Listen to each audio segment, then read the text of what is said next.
Good afternoon to you. Mark Sudduth, HurricaneTrack.com, here with your Hurricane Outlook and discussion for Thursday, June the 4th, 2020. We have a lot to discuss today, so let's just get right to it, shall we? First, a look at Twitter and the update here from Colorado State University. This being tweeted out by Philip Klotzbach, Dr. Klotzbach, at 11 a.m. this morning Eastern Time, updating the forecast. You've probably already seen this, but I want to emphasize it again. 19 total named storms, so we have 16 more to go. We've already had 3. 9 of those named storms becoming hurricanes. 4 out of those 9 hurricanes becoming major hurricanes, Category 3 or higher, with an ACE index, the accumulated cyclone energy score, of 160. That score right there is kind of like, you remember when we used to have basketball, right? So you would say, okay, what do the Celtics look like they're going to do tonight? Someone says they're going to score 89 points, whatever. That's the score.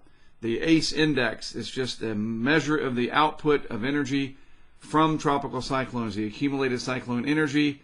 The long-term average is 106. So if the Celtics are going to score 89 points, but they're usually scoring 72, 73, then they're above average prediction for that night. That's what I'm getting at here. That is a high number, 160. All right? And hopefully we'll have NBA basketball before too long. But that's a story for another day.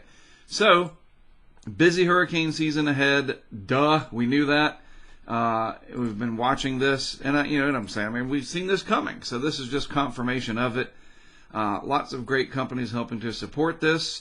From Dr. Klotzbach's and Colorado State side to make this possible.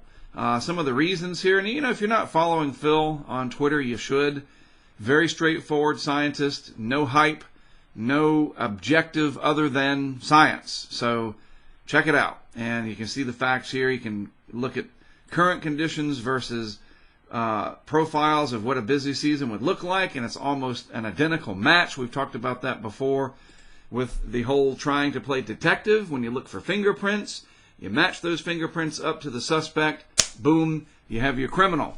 In this case, that is the fingerprint right there of a busy season. Looking back in time, what does it look like out there right now from a sea surface temperature profile? It looks like that. I mean, gosh, that is a heck of a match. So you folks all around the basin, not just the United States, the Virgin Islands, down to the windwards, the leewards, the Greater Antilles, Mexico, Central America, Cape Verde Islands, Azores, Nova Scotia, anybody that's near the ocean within a couple hundred miles of the Atlantic Basin side, and the East Pacific too, we want you prepared as well. But this has the makings of a very busy season and possibly historic. Another way to look at it, this is the sea surface temperature anomalies map. This updates every day now. It's always a day behind, but that's fine. Warm in the Atlantic main development region, all the way up into the subtropics here, northeast Atlantic, and cooling here in the Pacific with the developing La Nina. We've been on top of this ever since last hurricane season came to an end, and so it's no surprise. All right, looking at what's going on with our tropical storm, Cristobal. And that's what I'm going to call it from now on, Cristobal. And if I don't have it right, my apologies. So Cristobal, you can see on the vorticity signature down here, now that it's just an L representing tropical depression instead of a symbol over it, the tropical storm symbol. The bullseye of the vorticity is right here, basically getting into Guatemala. It has sunk down into the Yucatan, and you might say, oh man, it's a depression, hardly any convection associated with it. People are making a big deal out of this. It's gone. Well, that's where we look at the facts. And you open up the window, you look out, and you see what's going on. Well, there's one indication. It does have some energy with it still. And there it is bundled right there. Again, getting close to the northwestern part of Guatemala. But then you look at the visible satellite. And this is really telling. All right, so this is from the weathernerds.org site. And there is that vigorous circulation there. There's the northwest corner of Guatemala right there. And boy, this thing it's got some life. All right, that's really important to note, that it's not some weak, swirly, small eddy down there where you're like, well, I think I see some rotation. Maybe. No. That is vigorous. So you take this and you move it out over the water up here, and I'll show you those temperatures in a moment, and you give it a favorable environment, and it's going to come back. And I believe strongly that the history of a system, until it reaches its fullest potential, helps you understand the future of that system. And what do we know about this so far with Cristobal? It has overachieved thus far. It's sitting over land, so of course it's going to weaken, and the convection is really calmed down, the thunderstorm activity. But the overall amount of energy that's down here, and then you throw in that vigorous circulation, it's only a matter of time. This will begin to move and head north and get out over the water, and then the clock starts ticking again. And that water is warm. So right now, yes, it's located way down here, but the water temperature's up here, 29, 28 Celsius, 27.5. So we're talking 81, 82, 83 degrees Fahrenheit. And that warm water all throughout the Gulf of Mexico here for this to take advantage of. Luckily, the one thing we have going in our favor, it's not August. So we don't have peak sea surface temperatures in the Gulf. That's good. But we're still going to have significant impacts, of which I will discuss in a moment. Upper ocean heat content, yes, it is going to pass through this area right here, where the heat content is increasing for a good stretch. So it's probably going to do some strengthening in there during that time frame. Pretty wide area. And then even these contours here, let me outline it in a different color, indicate at least some levels of higher ocean heat content. The bottom third, but it's not zero. And again, that ocean heat content is a measure of how deep in the water is that warm layer. How deep does it extend? And there's plenty of warm water. It's not until you get right up against the shelf up here off the central Gulf Coast that the water is easily mixed. But the water temperatures up here are very warm, 28 Celsius or so, and this will definitely have plenty of fuel to continue once it gets over the water to strengthen. So let's compare models, all right? So let me just set the stage for you real quick. We're going to look at the GFS, which is the Global Forecast System model first, and then the Euro. We're going to look at the 5,000 foot level of the atmosphere. The atmosphere is layered, and this layer at the 5,000 foot level, we call that around 850 millibars. And I like to use this and this is just what I do. This isn't necessarily how hurricane forecasters at the National Hurricane Center do their job. This is just what I look for, my personal preference, going back 1,000 years. Just kidding. 20 years plus of doing this. Sometimes it seems like it takes forever. You learn what to look for, and I prefer this layer of the atmosphere. So what are we looking at? Well, here is the vorticity signature. Right there is the center of it, that vigorousness, right? Is that a word, vigorousness? Well, it is now. Is indicated by the GFS. So if we move this out into time, and just so you know, there's the northern Gulf Coast, there's Louisiana right there, and on over towards Texas. Okay, so move this out into time, 24 hours. So this will be Friday morning.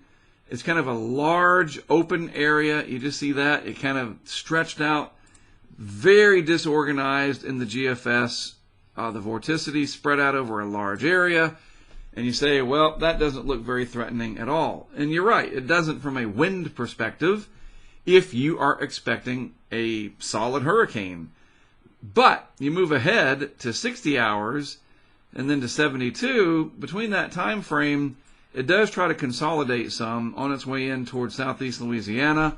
Again, 5,000 feet in the atmosphere is where we're looking. Some of these triangles in here, these wind flags, these barbs, 50 knots or greater, so that's about 60 miles per hour. The east side of this, if you divided it in half, that's a rough estimate. This is where all the, well, not all of, but a majority of the bad weather is going to be on the east side.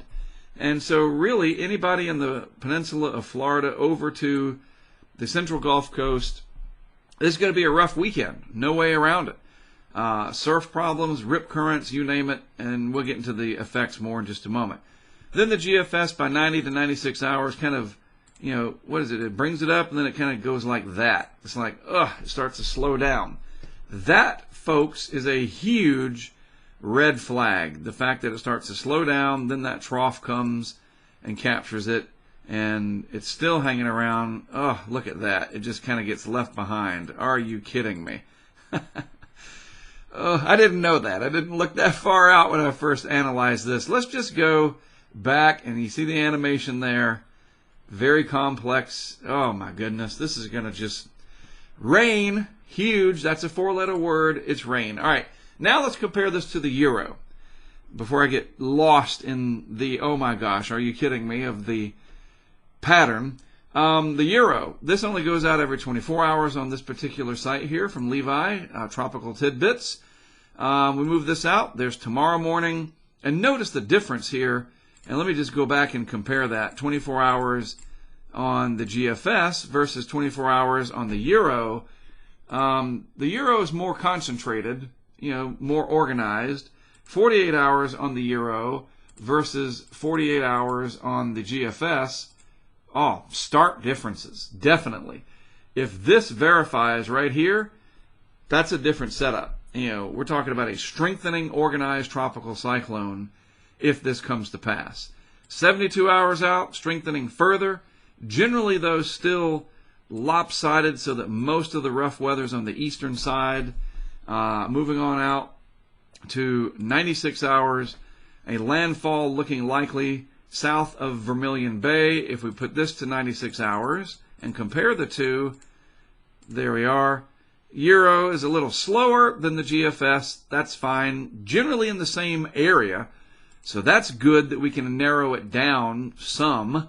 But what if this slows down more on its way in and does something, comes up and it slows down more and heads towards Texas? That's not out of the realm of possibility. Are we seeing signs of a pattern change that leaves this down here longer? Stay tuned. As it stands, if we look at the close-up of it here, scroll down a little bit, this is the Texas, Louisiana coast right here. Of course, I picked the same color. There we go. Texas, Louisiana coast right there. So let's move this forward in time. 992 millibars, 990. This shows the wind at the 5,000 foot level over here, eastern weighted as we call it.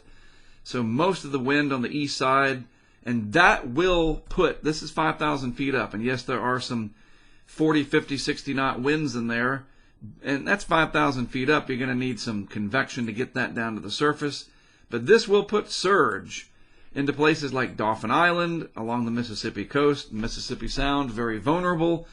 Lake Pontchartrain, the north and northwest side, Mandeville, Madison, I think it's called, or Madisonville or something. We'll look at that in a moment on Google Maps. Take this seriously, okay? And 990 is what this shows. That's, not... look, if this becomes a hurricane, the label we give things, okay, it could be a hurricane. But it's not going to be a 120-mile-an-hour hurricane, probably not a 90-mile-an-hour hurricane. I wouldn't be shocked. Not much shocks me anymore after Michael. I'd be a little surprised, like, whoa, I really overachieved. But an 80-mile-per-hour hurricane, yes, I could buy that. I could see that happening, especially since we're seeing some changes now in the overall. I mean, we're only talking 4 days, and it's like, whoa, things are starting to change a little bit. And will it go more west, and could it end up being a problem directly for Texas? We'll just have to wait and see, right? All right, so where am I going to do what I'm going to do? So here we are, Google Maps. I'm located here in the Wilmington, North Carolina area. I'm going to make my way over to Atlanta tomorrow, down Montgomery Way to Mobile, Gulfport, where I'm going to stay the night tomorrow night. I'll meet up with colleague Greg Nordstrom, known him since 2011, Mississippi State University instructor. He now lives down in Gulfport, does the distance learning thing, so all right. He and I will then figure out what we're going to do. More than likely go over to Dauphin Island, put a camera system there, and then go back over to the I-10 corridor, well, down to Highway 90, honestly, and place a couple cameras in Mississippi. Don't know exactly where yet. Almost certainly in Waveland. That area is very vulnerable. And then get over into Louisiana and use a combination of Highway 90 through here, and look at areas like Sycamore Point, maybe New Iberia, Certainly Mandeville. I have got 6 cameras that I can place out right now and 2 weather stations. Very state-of-the-art, awesome weather stations using RM Young technology. And we're going to spread this out from Dauphin Island to probably Sippermore Point. That's my plan today. Okay? This could change, obviously, as things change with the track and the intensity of Cristobal. Try to zoom in here. So areas that you should be most concerned with, anywhere along the Florida Panhandle, even the peninsula, rain and rain bands and just general nasty conditions. But this whole region that I'm outlining, Panama City all the way over to Grand Isle, New Orleans, the big cities, Pensacola, Biloxi, Mobile, Baton Rouge, Lafayette, New Iberia, Lake Charles. Yes, you want to pay attention to this because you will have impacts. And it is entirely possible that we could see tremendous amounts of rain in here. 3, 6, 10 inches? Sure. Maybe more if we're starting to see this slow down becoming more of a thing, as they say. And that could become even more problematic. So as we get closer to the event and watches and warnings go up, we'll start to get key messages from the National Hurricane Center. We will get local hurricane statements from your local National Weather Service office. And even as I am driving tomorrow, the YouTube feed will be up from my vehicle cam, and I can tell you what's going on. And we can now bring in people like Greg via Skype to talk as well. So I could be driving along, mute my audio, bring Greg in like a little picture-in-picture down in the corner, like right there, and he could tell you what's going on as well. We could do that with anybody. I mean, this is big. We tested it during our weather balloon and camera testing last week in Texas, and now we're ready for kind of the next level test, a tropical storm, and hopefully it doesn't get out of control down there. And this will really help us and help you during the hurricane season ahead, which, as we know, is forecast to be a big one. How do we fund all of this? Well, it's you guys. You help it. You help it to happen. You really do. Through Patreon, we are crowd-funded, gone through a lot of different variations of how to fund this over the decades, from corporate sponsors and partnerships. Now we're in the age of crowdfunding, and you can join up and support what we do for as little as $1 a month. The $10 level gets you access to all of our camera systems, and you actually get a membership to the HurricaneTrack Insider site. So if you read about that, it's all right there. I mean, look at those bullet points. Are you kidding me? Come on. Pretty cool. And then for $25 a month, you get all of that. Plus, I send you one of our tracking maps, and we put your name in the credits. If you are with us throughout the entire hurricane season, all 6 months, we'll put your name in the credits of our upcoming documentary series, The Hurricane Highway, the 2019 edition. And this is a subject for another day, but it's almost ready, put it that way. In fact, I'll be putting a new episode on for our current patrons. But really, this is how we support this. It's very much like public radio, that a few people overall support it in the scheme of things, and it benefits everybody. It allows me to work with the media, to share my stuff with the media, which in turn helps the community, law enforcement, emergency management. I know people in the weather service that I can share this with, and I don't have to charge them a dime, as if I could, because good luck getting money from the government. So we support it by you people, and that's fantastic. And what a community of you people we have. Us weather geeks all banding together, and you helping to make this happen. So that's how this is funded, and it's much more than just a membership to something. As I outlined here, my entire trek across this area, what Greg and I will be doing, you can be a part of that. And even if you're just watching on YouTube and you're not in the position to support it on Patreon, I understand. This is tough times, and I am very happy and grateful for the people who are in the position to make this possible so that we can all benefit. It's my job, and I'm able to do it, and that's wonderful. All right, so I'm also on Twitter, of course. You see me on YouTube. Subscribe to my channel, and you get updates when I'm live and post videos and all that good stuff. All right, so it's time to really pay attention going forward. If you weren't yet, this is it. Hurricane season is solidly upon us, and it looks like a doozy.